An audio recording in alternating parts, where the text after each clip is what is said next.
Hello बच्चों, तो आज की क्लास शुरू करते हैं जो कि है cell the building block of life. It is widely accepted amongst the scientific community that life originated in water. यहाँ पे क्या कह रहे हैं कि साइंटिफिक कम्युनिटी का क्या मतलब है, जो लोग साइंटिस्ट हैं तो उनकी एक कम्युनिटी होती है। जिस तरीके से जैसे कि जितने भी गेमर्स होते हैं उनकी क्या हो गई, एक कम्युनिटी हो गई। टीचर्स क्या हो गए, टीचर्स की एक कम्युनिटी हो गई। स्टूडेंट्स क्या हो गए, स्टूडेंट्स की कम्युनिटी हो गई। तो इस तरीके से जो साइंटिस्ट होते हैं, जितने भी साइंटिस्ट होते हैं उनकी क्या बोली जाएगी, कम्युनिटी बोली जाएगी। तो वो जो साइंटिस्ट होते हैं उन्होंने क्या एक्सेप्ट कर रखा है, उन्होंने एक्सेप्ट किया है कि जो लाइफ होती है वो कहाँ पे ओरिजिनेट हुई है, वाटर में ओरिजिनेट हुई है। और साइंटिस्ट जो होते हैं वो ऐसे ही किसी चीज़ को एक्सेप्ट नहीं करते हैं, वो प्रूफ करते हैं, थ्योरी बनाते हैं, फिर उसको प्रूफ करते हैं, फिर उसके बाद वो एक्सेप्ट करते हैं। तो उन्होंने क्या देखा है थ्योरी में, और फिर प्रूफ किया है कि जो लाइफ जो स्टार्ट हुई है वो कहाँ पे ओरिजिनेट हुई है, वाटर में ओरिजिनेट हुई है। थोड़ा जूम कर लेते हैं इसे। Some researchers believe that life may have originated in small water pools with changing environmental conditions rather than in the oceans. अब कुछ जो रिसर्चर्स हैं, रिसर्चर्स कौन होते हैं, जो रिसर्च करते रहते हैं साइंटिफिकली, तो उन्होंने क्या देखा, उन्होंने अपनी रिसर्च में क्या पाया कि लाइफ जो हुई है वो कहाँ पे हुई है, जो स्मॉल वाटर पूल्स होते हैं, स्मॉल वाटर पूल्स जो होते हैं पॉन्ड्स जैसे हो जाते हैं, जो छोटा सा तालाब जो होता है उसमें ओरिजिनेट हुई है, रेदर देन ओशन। ओशंस में नहीं हुई है। उनको ऐसा लगता है कि जो पूल्स होते हैं उसमें हुई है। और कहाँ पे कि एनवायरनमेंट कैसा हो रहा था, चेंज हो रहा था, उसकी कंडीशन चेंजिंग हो थी। तो उस वजह से क्या हुआ है, तालाब में जो लाइफ जनरेट हुई है, जो ओरिजिनेट हुई है, वो कहाँ हुई है, पूल में हुई है, रेदर देन ओशन। और ये वाटर पूल का मतलब स्विमिंग पूल नहीं है, तो उस टाइम पे इंसान नहीं थे, ठीक है, तालाब की बात हुई है यहाँ पे। Hot springs are example of such environments. Hot springs भी इनके ऐसे एनवायरनमेंट का क्या है, एग्जाम्पल है। जैसे चेंजिंग एनवायरमेंटल कंडीशन की बात करिए तो एक हॉट स्प्रिंग क्या होता है, उसमें पानी कैसा होता है, गर्म होता है। तो इसमें क्या हो जाता है आपका, ये एक चेंजिंग एनवायरनमेंट्स है, उसके बेसिस पे क्या हुआ है, लाइफ ओरिजिनेट हुई है। हॉट स्प्रिंग नेचर का जो होता है, नेचुरल जो हॉट स्प्रिंग होता है उसकी बात कर रहे हैं यहाँ पे। In India the hot spring of Puga valley in Ladakh maintain very high temperature nearly at the boiling point of water. तो एक नेचुरल, हम जितनी भी हॉट स्प्रिंग की बात करें वो नेचुरल जो कि ओरिजिनेट एनवायरनमेंट में नेचर ने जो ओरिजिनेट है, नेचुरली है, उनकी बात हो रही है। तो पूगा वैली है जो कि लद्दाख में, उसमें हॉट स्प्रिंग जो है वहाँ पे, वो उसका टेम्परेचर कितना रहता है, जितना बॉइलिंग वाटर का होता है। और बॉइलिंग वाटर का टेम्परेचर कितना होता है, 100 डिग्री सेल्सियस होता है। अब यहाँ पे क्या होता है, even in A cold climate, Ladakh कैसा है, एक कोल्ड सिटी है, उसका क्लाइमेट कैसा है, कोल्ड है, फिर भी उसके अलावा भी उसका जो हॉट स्प्रिंग का टेम्परेचर रहता है वो कितना रहता है, 100 डिग्री सेल्सियस के आसपास ही रहता है। These environmental conditions seem to be similar to those on the early earth. और ये जो कंडीशंस हैं, एनवायरनमेंट के कंडीशन कैसी है, ठंडी है, लेकिन हॉट स्प्रिंग जो है उसकी कंडीशन कैसी है, बॉइलिंग वाटर के पास में है। तो ये जो एनवायरमेंटल कंडीशन हम बात कर रहे हैं वो ऐसी है जैसे कि जब अर्ली अर्थ थी, जब बिग बैंग थ्योरी हुई, फिर उसके बाद जो अर्ली अर्थ थी, जब उसमें एवोल्यूशन हो रहा था, मिलियंस ईयर्स पहले की बात कर रहे हैं, तब ये इस टाइप की कंडीशन थी। अबाउट 3.5 बिलियन ईयर्स अगो की हम बात कर रहे हैं, उस टाइम पे इस टाइप की कंडीशंस थी। अर्थ उस टाइम पे कोल्ड थी, कोल्ड क्लाइमेट था, और जो ये हॉट स्प्रिंग्स थे उसमें वो कैसे थे, गर्म थे। क्यों थे गर्म उस टाइम पे, क्योंकि उस टाइम पे वॉल्केनोज थे, बहुत सारे वॉल्केनोज थे, और वॉल्केनोज की वजह से पानी जो होता था वो गर्म रहता था। The organism living in these hot springs are mostly heat loving bacteria called thermophiles which are unicellular. उस टाइम पे जो ऑर्गेनिजम्स हुए थे, जो कहाँ रहते थे, हॉट स्प्रिंग्स में रहते थे। एक बार बताओ, हॉट स्प्रिंग्स में कोई रह सकता है, गर्म पानी में जो इतना खौलता हुआ पानी है, उस पानी में सेल्स क्या रह सकती हैं, जिंदा रह सकती हैं? तो आंसर ये है यस और नो।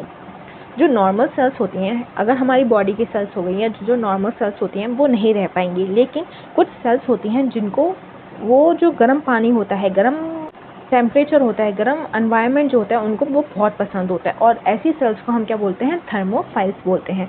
थर्मो मतलब क्या होता है, हीट लविंग, ठीक है। थर्मो टेम्परेचर है, टेम्परेचर जिन्हें टेम्परेचर पसंद है, फाइल्स, और फाइल्स का मतलब हो जाता है लविंग। तो थर्मो का आ जाएगा हीट और फाइल्स का होता है लविंग। तो इन्हें क्या बोलते हैं, हीट लविंग। और वो कौन सी सेल्स होती थी, बैक्टीरिया होती थी, इसलिए बोल रहे हैं हीट लविंग बैक्टीरिया। और वो कैसी सेल्स होती थी, यूनिसेल्युलर होती थी। यूनिसेल्युलर का मतलब होता है जिसमें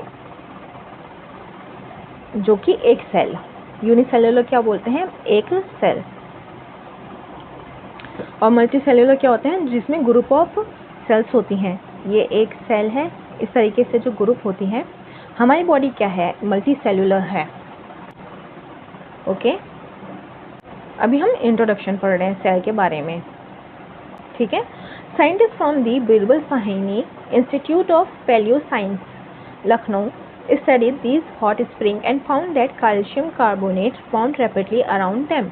तो साइंटिस्ट थे कहाँ के, बिरबल साइनी इंस्टीट्यूट के जो साइंटिस्ट थे, और वो भी कौन से, उसके पैलियो साइंस। पैलियो साइंस कौन से होते हैं, जो कि पास्ट जो लाइफ थी, जो पास्ट के क्लाइमेट थे उसके बारे में रिसर्च करते हैं, उस पर स्टडी करते हैं। जितनी भी एशियंट चीज़ें हो चुकी हैं उस पर वो अपनी रिसर्च करते हैं।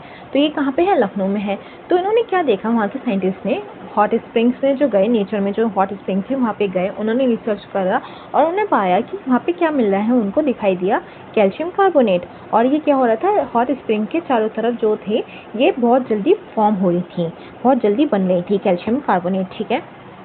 फिर उसके बाद उन्होंने क्या देखा, these deposits may have protected early organic molecules from harmful radiation and extreme conditions, and they may have also helped in the formation of the first protective membrane, the barrier that defines a cell।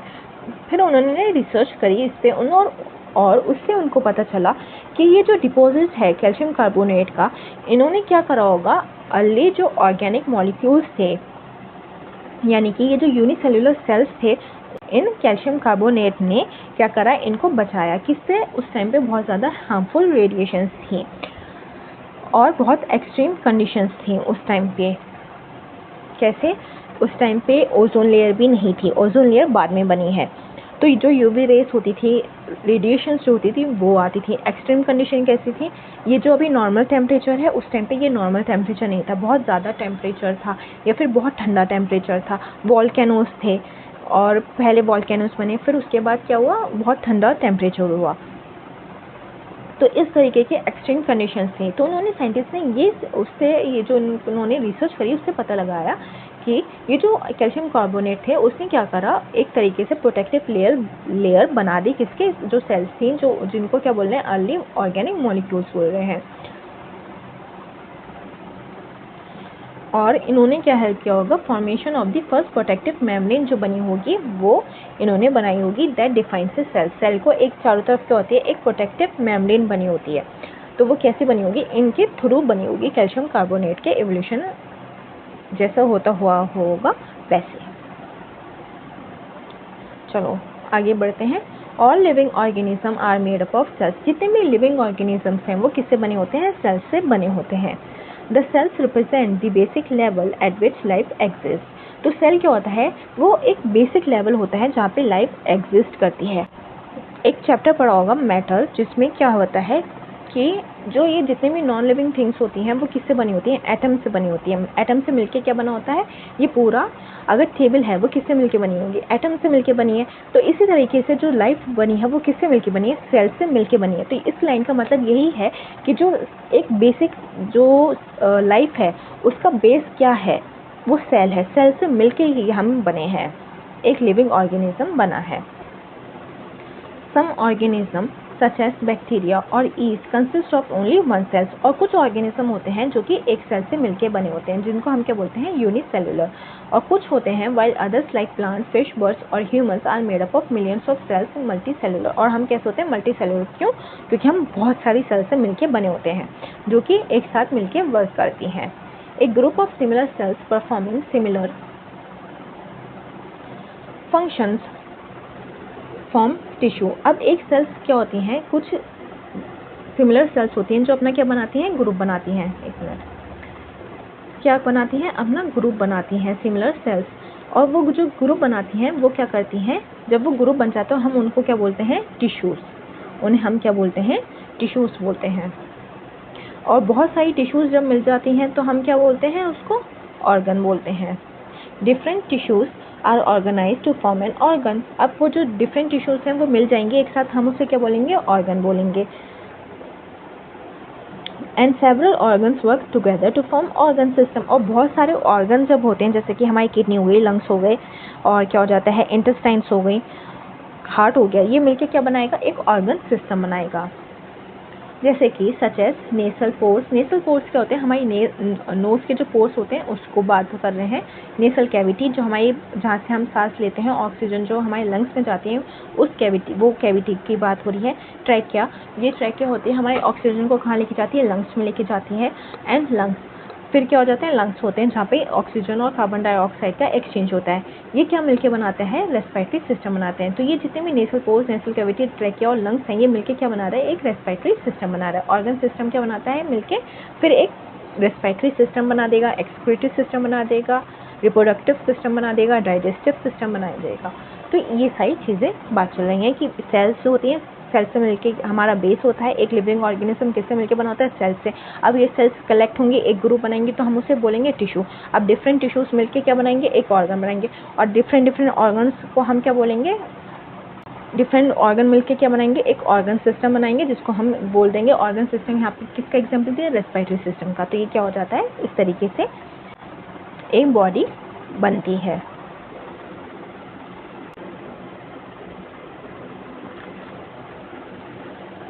Even when cells are organized into tissues, organs and organ system, the cell remains the fundamental unit of structure and functions in all living organism.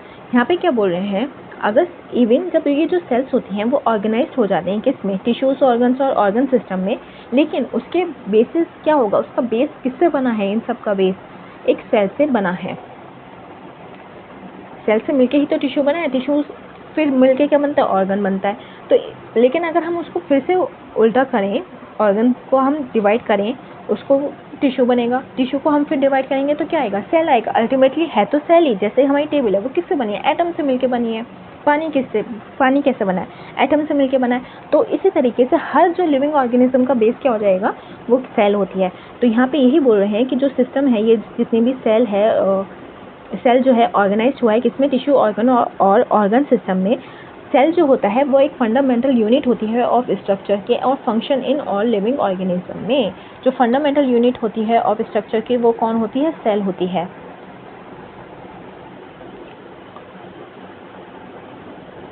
और जो functions भी कौन कराता है, base level पे एक cell ही कराती है। तो ये लाइन इट्स वेरी इंपॉर्टेंट कि फंडामेंटल यूनिट ऑफ स्ट्रक्चर कौन है, सेल है। और जो फंक्शंस भी जो आते हैं वो कैसे होते हैं, किसी लिविंग ऑर्गेनिज्म में सेल के थ्रू होते हैं। This make us wonder how such tiny cells perform so many different activities. तो अब हमें ये बहुत लगता है कि एक इतनी छोटी सी सेल इतना सारी एक्टिविटीज़ कैसे कर लेती है। What are the different components of a cell. और डिफरेंट कंपोनेंट सेल के क्या है, अगर हम एक सेल है, अब उसको हम क्या करें, डिवाइड करेंगे तो उसके बहुत सारे कंपोनेंट्स निकलेंगे। तो उसके बारे में कह रहे हैं कि अगर हम एक सेल हैं तो उसके डिफरेंट कंपोनेंट्स क्या क्या होंगे।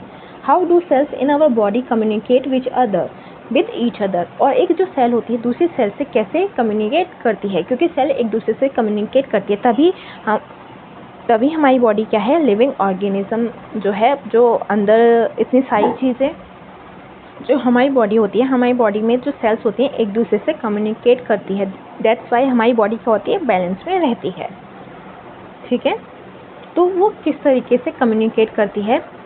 Do cells live forever. क्या सेल्स जो होती हैं हमेशा ही अलाइव रहेंगी, एटर्नल होती हैं, या फिर ये मरती भी हैं। और डू दे डाई। तो ये जितने भी क्वेश्चंस पूछे जा रहे हैं, ये जो पूछ रहे हैं, ये हम एक एक करके हम पढ़ेंगे इस चैप्टर में। In this chapter, we will explore the answer to these questions as we enter the fascinating worlds of cells. तो ये जितने भी क्वेश्चंस हमने पूछे हैं, इन्होंने पूछे हैं, तो वो हम क्या करेंगे, हम आगे इस चैप्टर में पढ़ेंगे और समझेंगे सेल्स के बारे में। तो ये था इंट्रोडक्शन। अब नेक्स्ट टॉपिक है जो कि हम नेक्स्ट क्लास में पढ़ेंगे, how to study cells. Cells को कैसे स्टडी करते हैं।